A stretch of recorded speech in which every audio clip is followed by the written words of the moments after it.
arkamda gördüğünüz tarixən el sənəti sayılan bu meyvə üçün nəzərdə tutulan səbətlər hal-hazırda Göyçay rayonunun Bizəsöylü kəndindədir. Və bu adət-ənənəni qoruyub saxlayan bir ağsaqqalımız var. Yaxınlaşaq görək bu nəyə işlə məşğuldur, necə düzəldir.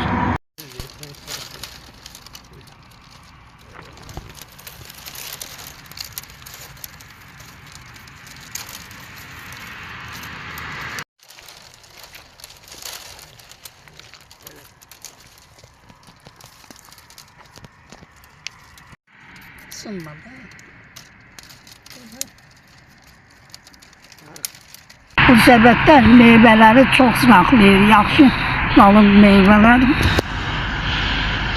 Yaşın qılmamaq üçün saxlayırsan, neçə, 1-2 ay, 3 ay saxlayırsan, yaxşı qalın.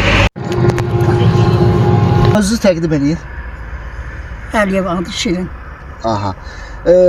Şirin müəllim, Ağsaqqal, neçə ildir bu qarğı məhsulundan, yəni qarğı bitkisindən səbət hazırlayırsınız?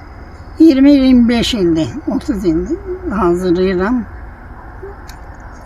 İşimə görə, çörəyimə görə yoğun qıranda satışım.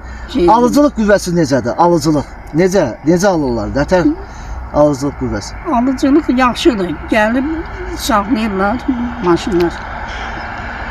Şey deyirlər, aşağı qiymətdə də verirlər. Çətin sənətdir yoxsa necə? Çətin və maraqlı sənətdir mi? Maraqlıdır, yaxşıdır. Toxumaq olur. Gəlib çörəyi qazansın. Uzun toxumaq mümkündürmü? Ondan toxumaq qeyri-mümkün deyil. Ondan bir balacasın toxumu olur. Onun için 15 belə toxumaq olur. Rahat. Aydın.